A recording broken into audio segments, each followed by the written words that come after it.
الإخوان السلام عليكم، نتمنى تكونوا بخير وعلى خير وبصحة جيدة وانتم كتشاهدوا هذا الفيديو. احنا متواجدين في بين الجرف، أقرب نقطة حدودية مع الجارة الشرقية الجزائر.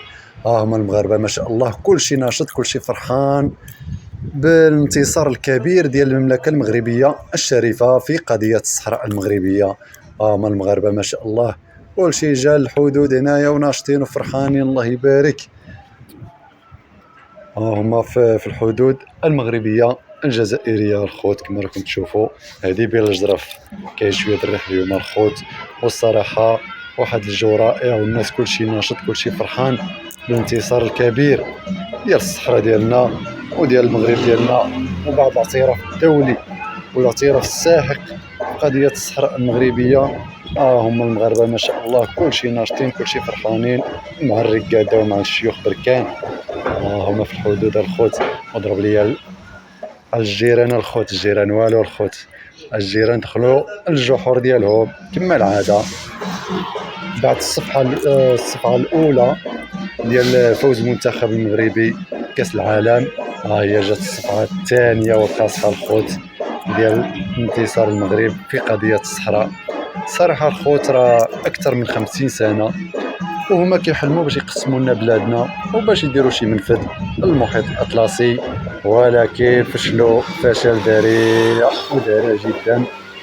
50 سنه هما كيدعموا جبهه البوليزاريو وخسروا عليها اكثر من 500 مليار دولار، وفي التالي كلشي مشى في مهب الريح كما راكم تشوفوا. وهما المغاربه ما شاء الله كلشي ناشطين كلشي فرحانين، وهما ما عندهمش الوجاه باش يجيو لهنا الحدود ويواجهوا المغاربه كما العاده. طاري كيجيو لهنا دروك الدعوه خاويه الخوت عندهم، غير الكرياج والعسكر، كاين والو ما عندهمش الوجاه باش يرقبوا لهنا. غير المغاربه ما شاء الله ناشطين فرحانين، ومع الرقاده ومع الشيوخ هما فين ناشطين ما شاء الله. وهذا هو الفيديو ديال اليوم الخوت، نتمنى ينال الاعجاب ديالكم. ما تنساوش واحد اللايك واشتراك في القناه باش يبقى يوصلكم ديما الجديد ديالنا ان شاء الله. هذا هو الفيديو ديال اليوم بين الجرف، الدخله نتاع السعيديه ومرسى بالمهيدي. هما المغاربه ما شاء الله. ضرب لي على الاجواء الخوت، صراحه واحد الجو هادئ والناس ناشطه فرحانين. وضرب لي على الجيران، ما كاينينش الجيران بح كلشي ادخلوا الجحور ديالهم. ونتمنى مشي جزائري ولا جزائريه يطلع ويشرح لنا الوضع ويقولنا فين غبرتوا.